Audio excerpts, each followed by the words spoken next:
es Carlos Vélez, soy misionero de la Merced. Algunos de los misioneros andan conmigo aquí también.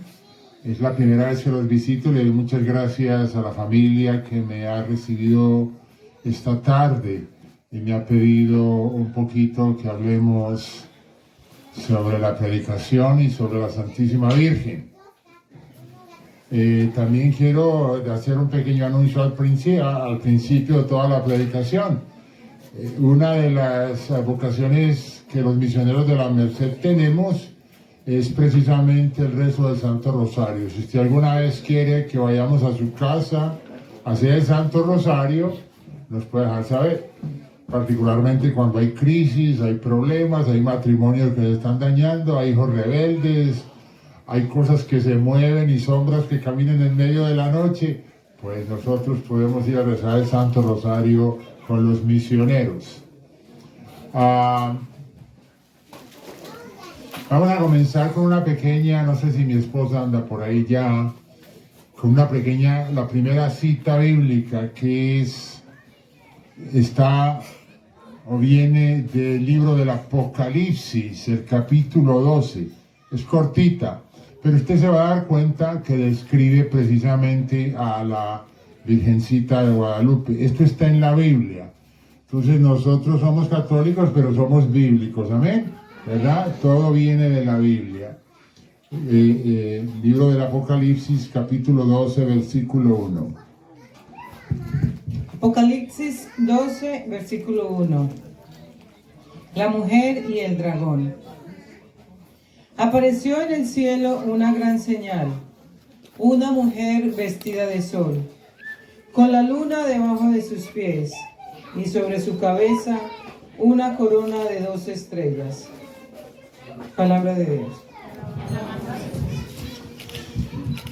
Esta cita bíblica, obviamente, si ustedes notan, describe a la Virgen de Guadalupe, una gran señal. Ella es una gran señal para todas las generaciones. Rodeada del sol, las estrellas, sobre la luna, todos son símbolos bíblicos que están en el libro del Apocalipsis, capítulo 12, versículo 1. Por allá en el siglo XVI en México, cuando por primera vez llegaron los españoles con sus escopetas y sus caballos y sus frailes, llegaron a un México donde no se conocía el cristianismo, no se sabía nada de la Virgen, no se sabía nada de Jesús, y todos los indígenas de aquellas regiones que en aquellos tiempos incluían a México y a Guatemala y a otras partes de Centroamérica, todavía tenían las costumbres paganas de los sacrificios humanos, de los sacrificios de niños, de las invocaciones de espíritus de muertos. La tierra estaba llena de la muerte y el demonio se movía libremente por América. Llega por allá en el año 1535-36. Una vez más, como le digo, llegaron los españoles con sus escopetas y sus caballos y algunos frailes tratando de evangelizar a esos indígenas de ese nuevo evangelio, a hablar de un Salvador, de Jesús, que había vivido hacía 1500 años en aquella época en una tierra lejana llamada Palestina. Pero no importaba lo que estos frailes hacían o decían, los indígenas de aquella época, aztecas y mayas, y los que habían de todo tipo por aquellos lados, a ninguno de ellos le podía penetrar el evangelio de Cristo. Más bien, aquellos primeros frailes fueron crueles y con los conquistadores españoles golpeaban y esclavizaban a los indígenas. Entonces los indígenas decían, yo de esa religión, de ese nazareno no quiero saber nada. por muchos años esos frailes trataron de evangelizar a los indígenas de México y no podían. Hasta el evento de la Virgen de Guadalupe. Cuando eso ocurre, se le aparece a Juan Dieguito, un indígena, simple y sencillo. No sabía leer, no sabía escribir, no sabía teología, no sabía mucho de nada. Como que ya le habían hablado por ahí algo de esa nueva religión. Pero al principio, cuando ocurre la aparición, Juan Dieguito no está pensando, esta es la Virgen, esta es la Madre de Dios, esta es la Teotocos, el Santo Rosario y por aquí y por allá. No, señor, no. Primero aparece algo simple y sencillo, entre un indígena simple que no es estudiado ni complicado, y una señora que dulce y suavemente le habla en el término de niñito, mi niño. Y ocurren varios encuentros. Y ella le va manifestando a Juan Diego lo que va pasando, lo que quiere que pase. Esto es importante, mis niñas, porque una vez que ocurre el milagro en Tepeyac y el obispo local se da cuenta de que la aparición de la Virgen era real, empezaron las conversiones de los mexicanos por cientos de miles. Estamos hablando de millones de mexicanos se convirtieron de esa religión pagana donde se sacrificaban seres humanos, se los comían, se los invocaban al demonio, se los invocaban a la muerte. ¿Dónde hemos escuchado eso antes? Eso incluía también a los niños, que desde tiempo en la época de Jesús fueron víctimas del maligno que siempre ha querido matar a los niños. Y todavía hoy lo hace cuando quiere matar a los niños antes de que nazcan en el vientre de las madres.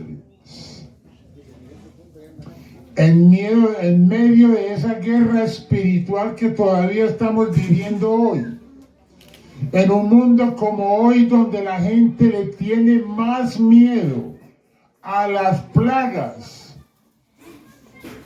a las enfermedades que pueden matar el cuerpo, que a las enfermedades que pueden matar el alma.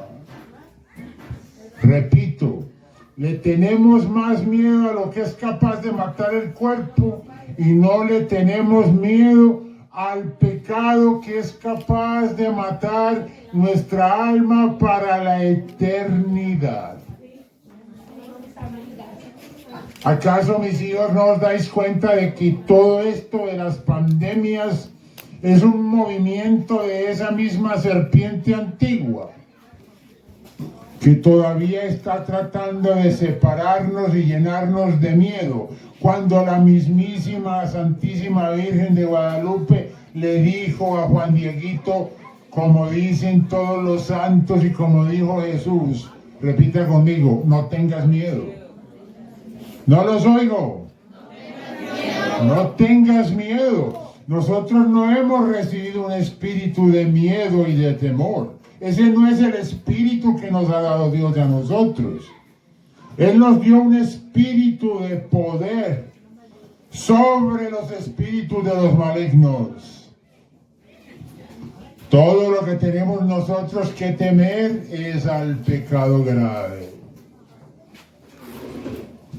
Uno de los primeros títulos que se da a la Virgen a sí misma es el de la Inmaculada Concepción. Yo soy la Inmaculada Concepción, se dice ella misma. Yo les hago una pregunta, a ver ustedes que son tan estudiados de la fe, ¿verdad? ¿Usted estaría de acuerdo en que el Padre Dios hubiera escogido un vientre sucio o manchado para que su hijo hubiera nacido en ese vientre? ¿Verdad que no? Imposible. Yo esa pregunta se la he hecho a hermanos evangélicos y ellos están de acuerdo, no, imposible. Pues eso prueba que ella es la Inmaculada Concepción. Fue guardada pura y sin pecado desde el momento de su concepción. ¿Por qué hablo de eso y en referencia a la Virgen de Guadalupe? Debemos recordar que la Virgen es una misma, no son diferentes vírgenes. ¿Estamos de acuerdo?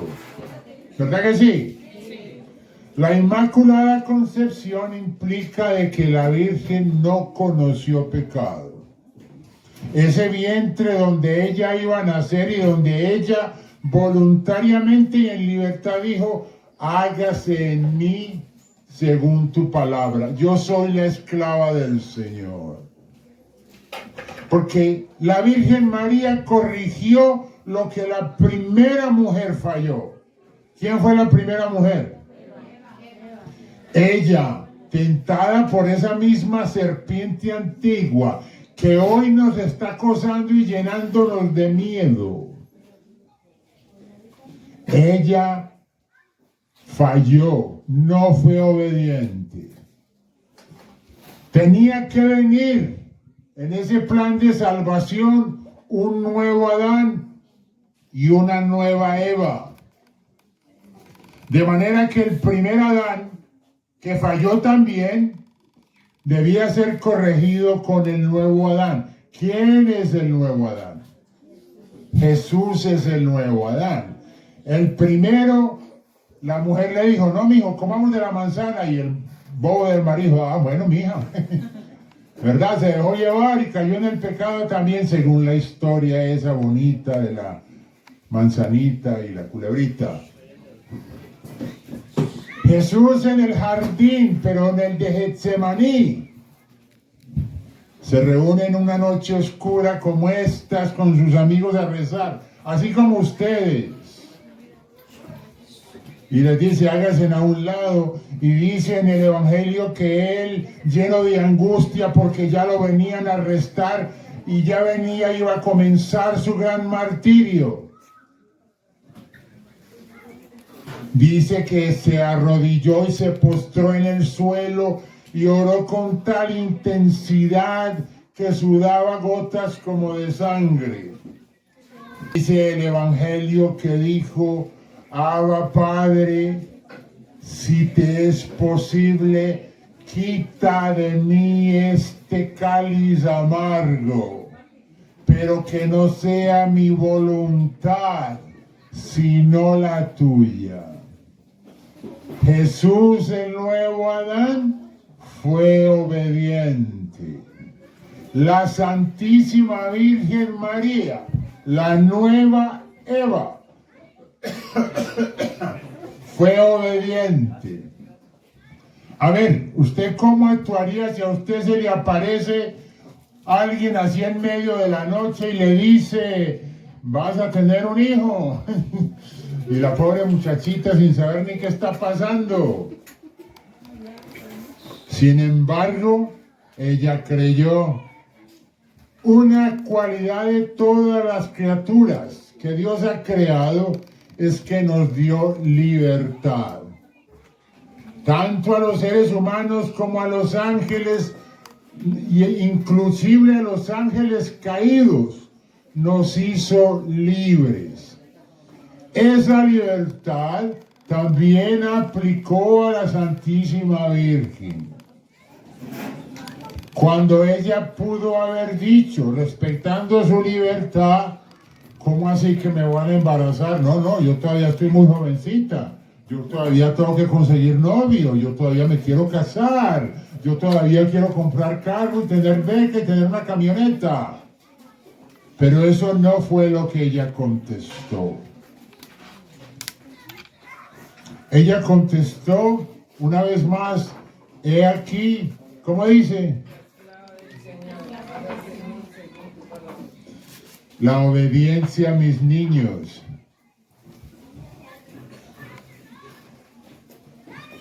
La obediencia a mis niños es una cualidad, una virtud tan poderosa que es peculiar de los seres más altos como la Virgen. Ser obediente. Esa obediencia no solamente nos lleva a ser obedientes a la Santa Madre Iglesia, que es madre y es maestra, sino que también les voy a decir algo, nos lleva a ser obedientes el uno con el otro. Aquel que no es obediente no puede tener aspiraciones a los bienes más altos. En cambio, aquel que es obediente recibirá las virtudes y gracias más grandes. Esta virtud de la obediencia es clara y evidente en la Santísima Virgen María. He aquí la esclava del Señor, hágase en mí según tu palabra. Una vez establecido esto, las mismas escrituras nos hablan claramente, como San José, que también es ese santo silencioso, que parece que todo el mundo hablara de la Virgen María, pero nadie hablara del castísimo esposo, que de un momento a otro se ve con la noticia de que su prometida está esperando. Y el pobre José en su humanidad dice, pero es que yo no conozco a la muchachita, ¿cómo así? Y nos muestra cómo José también, que en sueños el ángel le dice, no le hagas daño a la niña, cógela, porque ella va a tener y va a dar a luz un hijo, y lo llamarás el Hijo del Altísimo. Y José se da cuenta de que él va a ser el padre adoptivo de la criatura. Entonces él dice, claro que sí, sí la recibo, sí la voy a hacer como mi esposa. Porque en la época judía, una mujer que no tuviera esposo y dijera que está embarazada, por ley la mataban a pedradas. José es obediente cuando el ángel le dice que sea obediente, que no mate, que reciba a María. Él obedece, a pesar de que no entiende. Él se da cuenta del papel que tiene en ese plan de salvación. El plan de salvación incluye definitivamente a una mujer. Y aquí os digo hoy, la criatura más poderosa en la creación después de Dios es la Virgen María. ¿Qué fue lo que dije? Usted ve que la Biblia, todo para los hombres. Usted ve que la iglesia son los curas, ¿verdad? Los que tienen toda la autoridad. Uno dirá, pues no, es que los hombres ruedan todo. Es una sociedad patriarcal donde los hombres hacen todo. Sin embargo, la criatura más poderosa, creada, porque no estamos diciendo que la Virgen es diosa, ¿verdad? Eso no lo estoy diciendo yo. La criatura creada, más poderosa en el cielo y en la tierra, es una mujer. Y su nombre es María. Es tan poderosa que es mencionada en la Biblia en el primer libro de Génesis. Génesis 3:15. ¿Verdad? Todos ustedes están tomando nota, eso es lo importante. Génesis 3:15. Y pondré enemistad entre ti y la mujer, y entre tu simiente y la simiente suya. Esta te herirá en la cabeza, y tú le herirás en el calcañar. Palabra de Dios. ¿Qué quiere decir eso? En palabras para que nos entendamos. En el capítulo 3 del primer libro de la Biblia dice que va a poner enemistad entre la serpiente, que es el símbolo del maligno, y la mujer. ¿Y quién es esta mujer de que está hablando Génesis 3:15? Dice que va a poner una enemistad, que esa enemistad está hasta el día de hoy. Pero dice claramente que la mujer le va a aplastar la cabeza a la serpiente.